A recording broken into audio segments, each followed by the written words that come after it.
वाह जी वाह, शर्मा जी कमाल कर दिया जी आपने तो है।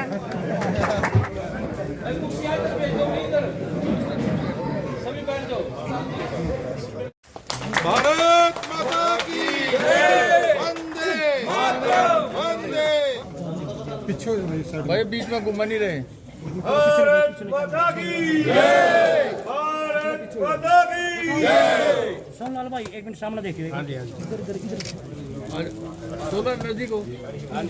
एक उस साइड में होता, एक उस साइड में होता, एक भाई उस साइड, आप उस साइड में चले जाओ। माता की जय, नीचे करा दे,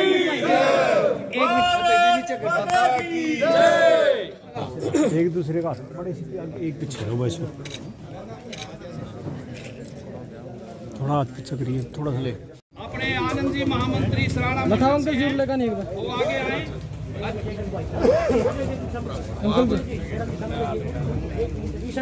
माननीय महामंत्री जी का स्वागत किया जा रहा है, तालियों से स्वागत हो भाई।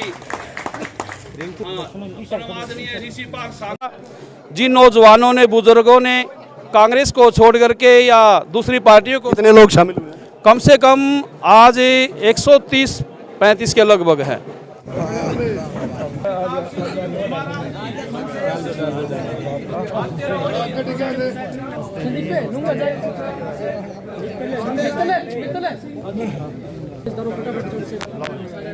हो गया। भगवान मदन जी, आदित्य गौतम,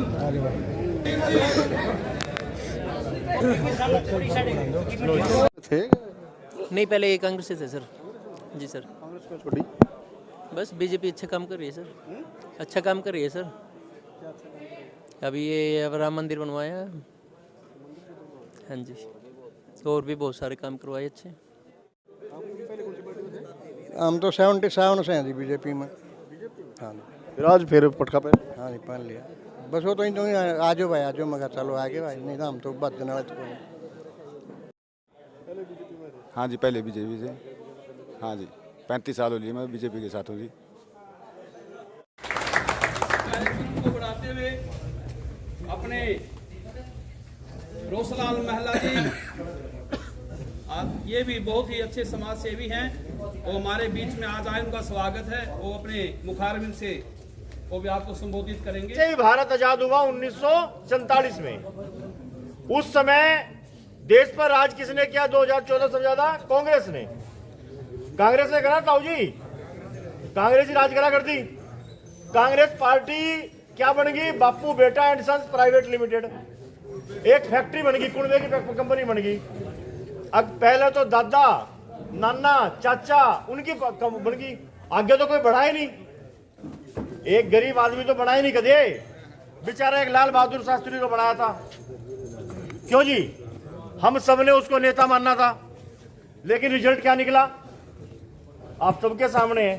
सन 47 से लेके 2014 तक तुमने ऐसा राज करा इस देश पे, और तुमने ऐसी डकैती मचाई कि आम गरीब आदमी, गांव के चुपाड़ के अंदर कॉलेज में पढ़ने वाला बच्चा, गांव में हुक्का पीने वाला बुजुर्ग एक ही बात कहने लगा था कि जो सफेद कुर्ता पजामा पहनने वाला आदमी है ये चोर है। कोई छोटा चोर तो कोई बड़ा चोर, पर चोर है जरूर। राजनेताओं से नफरत हो गई थी लोगों को, राजनेताओं से घृणा करने लगे थे। इतना घटिया स्तर गिर गया था राजनीति का। और हरियाणा के अंदर बापू बेटा एंड सन्स, भाई बापू बेटा ही तो है, भूपेंद्र हुड्डा, दीपेंद्र हुड्डा, और कोई और बन जाए प्रधान, उसका कोणिया बैठा में। अशोक तंवर को मारा था ना, याद है ना, रोहतक के अंदर। तो कोई और को पसंद ही नहीं ने, अपनी चौधर चाहिए। और भारतीय जनता पार्टी वो पार्टी है जो एक गरीब आदमी की पार्टी है, गरीब आदमी को अपने सर पे बैठाना जानती है। वो ये फर्क है कांग्रेस में और भाजपा में। और उसके बाद बाबूजी, अगर इन्होंने देश में ठीक काम करा होता तो इनकी गारंटी चलती है कि नहीं चलती? पर आज लोग इनकी बात का यकीन को ना कर दे। इस देश में अब एक ही गारंटी चलती है, वो है मोदी की गारंटी। क्यों जी? मोदी पे विश्वास करते हैं लोग। और प्रधानमंत्री नरेंद्र मोदी जी की उम्र है इस समय 72 साल। कितनी? 72 साल। और मोदी जी ने संकल्प ले लिया, अब भाई मैं 2047 तक इस भारत को चाहता हूं कि यह भारत विकसित राष्ट्र बन जाए, विकसित राष्ट्र जैसे अमेरिका है, जैसे चाइना है, जैसे फ्रांस है, जैसे रूस है, वैसे चाहता है कि मेरा भारत ऐसा बन जाए। अब 2047 तक ताऊ जी ये तो बेरा कौन है कि हम भी रहेंगे कि ना रहेंगे, क्यों जी? और मोदी जी कितने साल के हो जाएंगे? 90-92 साल के। आगे की तो गारंटी नहीं ना, लेकिन फिर भी उन्होंने क्या सोचा कि हम रहे ना रहे, हम रहे ना रहे, लेकिन ये देश हमेशा आगे बढ़ता रहना चाहिए, हमेशा तरक्की करता रहना चाहिए और 2047 तक भारत को विकसित राष्ट्र बनना चाहिए। इसके लिए उन्होंने गांव गांव गली गली अपनी एक वैन भेज दी और लोगों को भी संकल्प दिलाया कि हम संकल्प लेते हैं कि हम 2047 तक इस भारत को विकसित राष्ट्र बनाएंगे।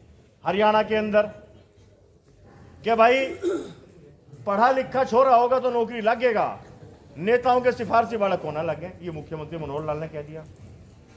आज चाहे हम भी नाराज हो जाएं सीएम साहब से, हमारे छोरे को नहीं ला रहे, सीएम साहब कहते हैं ना भाई, चाहे गरीब का बालक लगेगा, पढ़ा लिखा होगा तो मेरिट के आधार पर नौकरी ले लो, बिना पर्ची बिना खर्ची के नौकरी लागन लाग रहे छोरे। क्यों जी? आपके गांव से भी कोई गद्दा लगा होगा? लगे है ना, बिना पैसे लगे है ना। तो ये जो क्रांति आ रही है, जो ये व्यवस्था परिवर्तन होने लग रहा है, तो इस व्यवस्था परिवर्तन के अंदर आज भी हम सब हिस्सेदार बने।